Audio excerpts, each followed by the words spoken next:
Bienvenue sur Psychosexo, le podcast de l'Epso. Je suis Enora Tessandier, psychopraticienne spécialisée en sexologie et psychotrauma et fondatrice de l'Epso, l'école internationale de psychosexologie holistique. Dans ce podcast, je vous partage des ressources, des témoignages et des approches concrètes en psychosexologie pour approfondir vos compétences et enrichir votre pratique. Bonjour! J'espère que vous avez passé un joyeux Noël parce que pour ceux qui m'écoutent, si vous m'écoutez directement aujourd'hui, on est le 25 décembre. J'ai bien hésité à déplacer la date de sortie et puis je me suis dit non, après tout. Si ça se trouve, qui sait, il y a peut-être quelqu'un qui m'écoute en voiture en se dirigeant jusqu'à une maison pour fêter Noël. Donc voilà, je sors ce podcast le 25, mais il faut savoir que je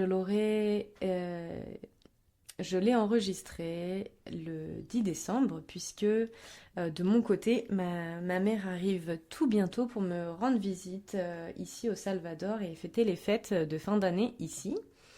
Donc je prends un peu d'avance dans mes enregistrements. Aujourd'hui, notre épisode, c'est un bilan de cette année 2024. Voilà, j'avais envie de le partager avec vous. Comme ça, vous allez connaître un peu plus les coulisses de Psychosexo et les coulisses de l'école EPSO. Donc voilà, cette année, elle a été synonyme de beaucoup de doutes, de remise en question, mais aussi synonyme de voyage. Donc, restez connectés, je vous raconte tout dans cet épisode. Déjà, il faut savoir que elle a commencé au Mexique. J'habitais en fin d'année dernière et début d'année dans une petite ville du Mexique qui n'est pas connue du tourisme. J'étais probablement la seule aux yeux bleus de toute la ville et cheveux clairs. Mais j'avais rencontré quelqu'un via le couchsurfing et donc l'année 2025 a commencé dans sa maison. Donc j'ai fait ce passage du 31 au 1er dans cette maison, mais de façon très particulière, c'est-à-dire que j'étais dans sa famille. Et lui, il est parti. Pendant le repas, il est parti, apparemment pour chercher quelque chose, mais il n'est jamais revenu. Donc j'étais seule, avec des gens que je ne connaissais pas. Très cocasse, comme début d'année, voyez-vous. J'ai découvert une tradition, là-bas, ils brûlent, ils appellent ça, ils brûlent le vieux. Et en fait, ce serait comme, en français, ce serait brûler la vieille, mais la vieille année. Et donc, il symbolise la vieille année par un, un- comment on pourrait appeler ça? Une marionnette, quoi. Immense, ils prennent des habits, ils les cousent et ils le brûlent. Mais l'info que je n'avais pas captée avant, c'est que ce personnage est rempli de pétards. Et donc c'est assez impressionnant, il y a aussi beaucoup d'accidents. Bref, j'ai quand même pu assister à ça, ce qui était chouette de découvrir cette tradition.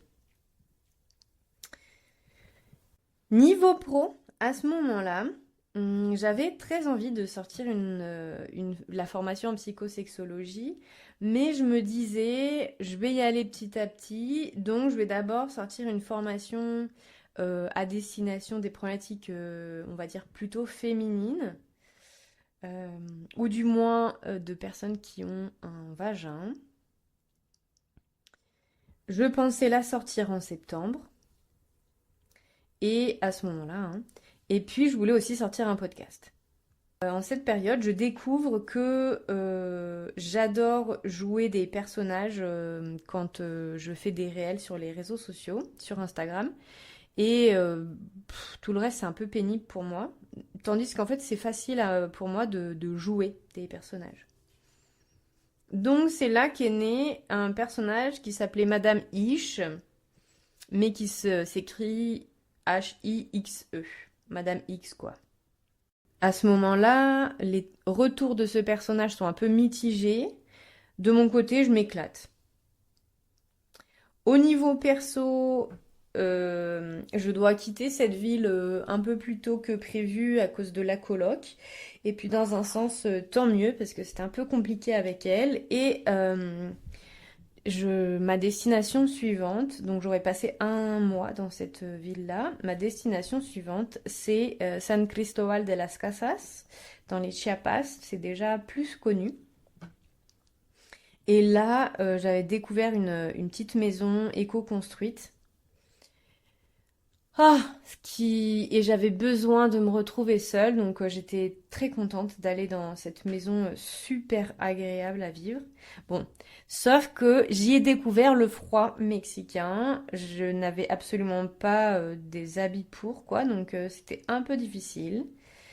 Euh, dans cette maison, je faisais du feu pour me chauffer. Et le bois que la proprio me proposait coûtait une blinde. Donc je lui en ai acheté un petit peu. Mais j'allais aussi dans les bois chercher mon bois. Faut dire que c'est un type de chauffage euh, assez particulier et qui nécessitait que des petits bouts. Bref, je kiffe cette ville. J'adore être là-bas, même s'il fait un peu trop froid. Surtout dans la maison, des fois, dehors, il pouvait faire beau, vraiment beau. C'était assez particulier, d'ailleurs, parce que je pouvais partir pour me balader en t-shirt et puis en 1 heure, le temps passait de agréable à froid. Au niveau pro, j'ai oublié de préciser, hein, mais que pendant tout ce temps, je fais des consultes à distance, hein. J'ai pas du tout arrêté les consultations thérapeutiques à distance. Et à ce moment-là, je commence vraiment à douter de Madame X, Madame Ish. Et je m'offre un soin énergétique de mon entreprise. Oui, oui, ça peut paraître un peu bizarre. Mais c'était très intéressant et la personne me confirme que ça matche pas avec Madame Ish. En février, je quitte le Mexique pour aller au Guatemala. Pas évident pour moi parce qu'au final, j'avais passé 1 an au Mexique et j'avais beaucoup apprécié. Donc c'était un petit peu dur le départ. Mais voilà, j'allais retrouver une amie dans une marina. L'objectif, c'était d'aider pour le chantier de bateau de ses potes. Au final, il y avait pas beaucoup de taf, en tout cas pour moi. Et donc j'ai continué à bosser pas mal sur mon entreprise. Et en plus de ça, c'était assez dur pour moi de m'intégrer dans ce groupe de potes. Autre info, c'est que en parallèle, je loue ma maison aussi à plusieurs locataires. Et à ce moment-là, je venais de m'engager pour des travaux. Et une des locataires n'a pas payé son loyer. Donc financièrement, ça me mettait carrément dedans. Et au bout de 20 jours au Guatemala, où j'arrivais pas, ouais, c'était pas confortable pour moi d'être là-bas, eh bien, j'ai décidé de partir. Et quand j'ai pris cette décision pour aller donc au Salvador, mon idée était de continuer à descendre jusqu'au Brésil. Eh bien, tout s'est aligné. C'était un truc de dingue. Et puis arrivé au Salvador, je me suis sentie vraiment bien. Au bout de quelques jours au Salvador, j'ai fait du couchsurfing chez quelqu'un qui était censé m'héberger une nuit et je ne suis jamais repartie. Donc, ce qui s'est passé, comme vous pouvez vous l'imaginer. Non, en fait, comme j'ai adoré là-bas, j'ai adoré là où il travaillait. J'ai décidé de passer un mois comme j'ai pu le faire au Mexique, là, les deux, ce que je vous ai déjà raconté. J'ai décidé d'aller dans la campagne, de trouver un logement pour un mois, y bosser et voilà, profiter de ce moment dans cet endroit-là. Et puis, il m'a dit bah, que je pouvais dormir chez lui tant que je cherche. Puis au final, j'ai pas trouvé. Et puis on s'est mis ensemble. Et puis du coup, on s'est dit que habiter ensemble, ça se passait bien. Donc c'était peut-être un peu bête de chercher, de continuer à chercher. Voilà. Ça, c'est pour l'aspect perso. On est rendu à mars et au niveau pro, j'arrive pas à me remotiver. En fait, j'ai l'impression que tout ce que je fais n'avance à rien. De publier tous les jours sur Instagram, ça n'avance à rien. Bon, bien sûr, j'ai pas lancé encore le podcast. Pour l'information, je fais pas grand-chose. Je finis par réussir à me remotiver un peu et parce que je veux mettre du changement dans l'entreprise et je paye pour de la publicité Facebook. Pas beaucoup, mais je tente. Ça n'a servi à rien. Et puis, environ mi-avril, je me remotive pour sortir un programme. Un programme pour les personnes qui ont des douleurs à la pénétration ou du vaginisme. Ce programme, en fait, j'avais déjà enregistré une grosse partie des vidéos l'année d'avant. Et je me dis, bah allez, vas-y, je me remotive. Les vidéos en plus, elles seront faites. Ça me mettra du boost et tout. Donc là, méga motivée. Euh, je découvre Olivia Sotero. Sotero, pardon. Elle fait des lives gratuits et tout qui me motivent à fond. Je suis à bloc. Mais, encore une fois, il n'y a pas de vente. Voilà. Donc, j'étais à nouveau blasée. À ce moment-là, donc là, on est à peu près en mai, je préparais aussi des ateliers et des stages pour mon retour en France. Oui, parce que j'avais prévu vraiment de rentrer en France pour l'été. Et donc je suis contente parce que ça me permet de travailler à plusieurs. J'ai plusieurs ateliers, plusieurs stages de prévus. Donc au niveau de la com, je bosse avec d'autres personnes. Ça me fait plaisir, ça me fait du bien. Et puis à ce moment-là aussi, je me rends compte que là, il y a pas à chier. Cette formation en psychosexo, je dois la sortir et je dois la sortir entière. Et qu'après tout, j'ai pas besoin de créer tout le contenu d'un coup puisque ben en fait à chaque fois, j'aurai un mois pour créer le contenu du mois suivant. Et donc, je décide euh, de vraiment de la lancer. Et à partir de ce moment-là, ben, la locataire, ça n'a toujours pas à payer. Moi, c'est toujours galère. Donc, me décide à demander de l'aide à ma famille, à me prêtant des sous. Parce que sinon, l'autre idée, c'était de travailler quand j'allais venir en France, de me trouver un emploi salarié. Et voilà, on m'aide financièrement, puis je crée le site internet, du moins je commence à créer le site internet de l'école. Au niveau du perso, c'est un peu compliqué de vivre dans la ville où j'étais, à Santa Ana, dans la maison de mon mec. Et lui, il se décide qu'il vient avec moi en France, en tout cas pendant 2 mois, donc on cherche des locataires, et puis ensuite, au retour, on cherchera une maison à la campagne. Donc nous venons en France.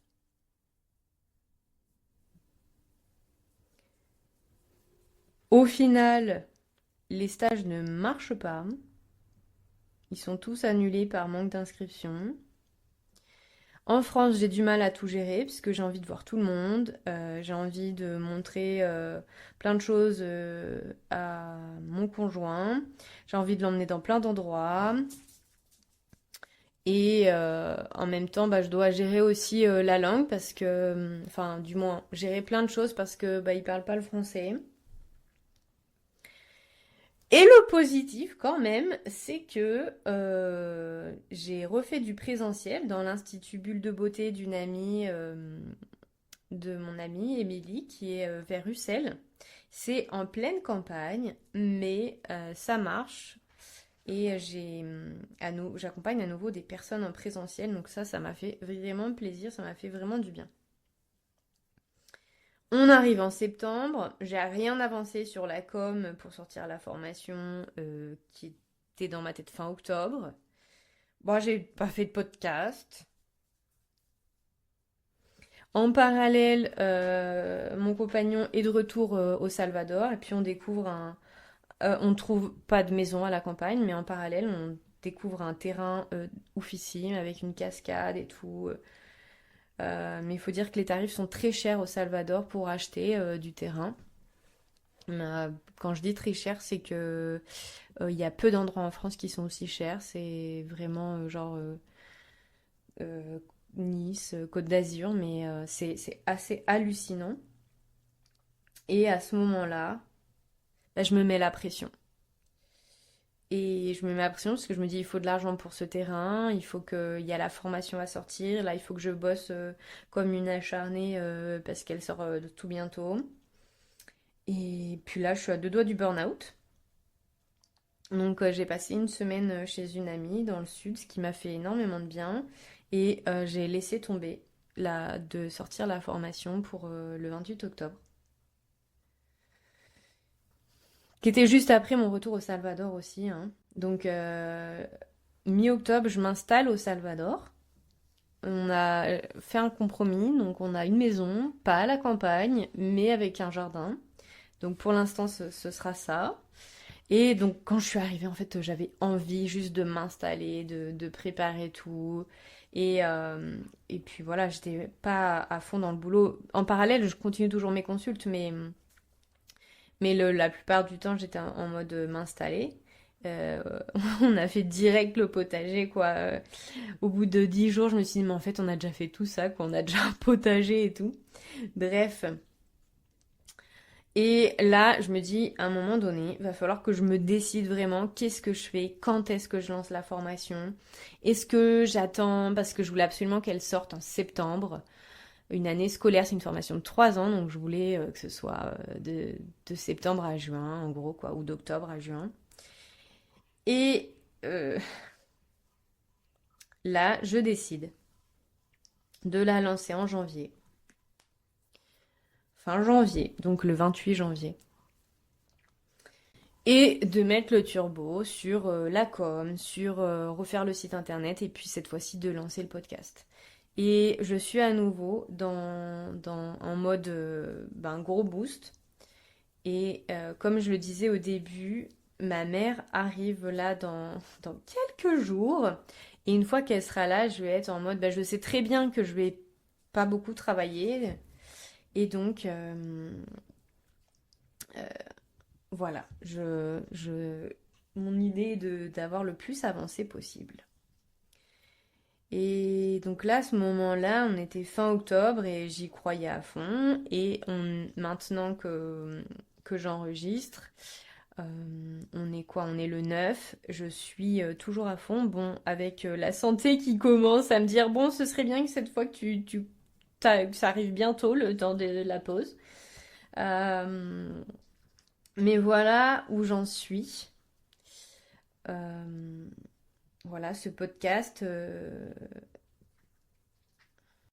Voilà, ce podcast est sorti et j'en suis trop contente. J'adore ça. J'adore parler. Autant les newsletters, les articles, c'est pas mon truc, mais alors parler, je suis beaucoup plus à l'aise. Et voilà, tout ne sera pas fait pour l'arrivée de ma mère qui est dans deux, 2 jours et demi. Voilà. Mais je suis confiante parce que j'ai vachement avancé et puis voilà, l'année prochaine est une autre année.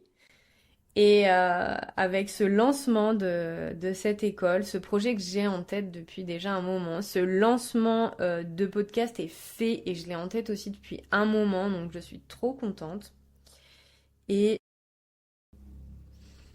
et l'année va commencer aussi avec une masterclass gratuite qui s'appelle Comprendre et accompagner les insatisfactions sexuelles de vos patients ou clients en fonction de comment vous dites. On y parlera de ce qui se cache derrière ces insatisfactions et puis comment accompagner. Ce sera bien évidemment des bases puisque ce sera en 2 fois, le 13 et le 15 janvier, à chaque fois des sessions de 1h30. Donc voilà, si tu as l'appel, je t'invite à nous rejoindre à cette masterclass qui sera super enrichissante pour tes accompagnements. Et puis, je te dis donc un joyeux Noël si tu es encore en train de fêter ton Noël. Je te souhaite une bonne fin d'année et je te dis à l'année prochaine si tu m'écoutes dans cette période-là. À bientôt. Si tu as trouvé cet épisode utile, n'hésite pas à le partager, à me laisser une note 5 étoiles et à t'abonner pour ne rien manquer au prochain épisode. Ton soutien est crucial pour faire grandir cette aventure qui débute. Et si tu as des questions ou des sujets que tu aimerais qu'on aborde ensemble dans les prochains épisodes, fais-le moi savoir en commentaire ou sur les réseaux sociaux. Ce podcast est conçu pour toi, alors n'hésite pas à y participer et à le faire évoluer. Je te dis à très bientôt pour de nouveaux contenus où nous explorerons encore davantage les clés de l'accompagnement en sexo. Et je te dis à très vite.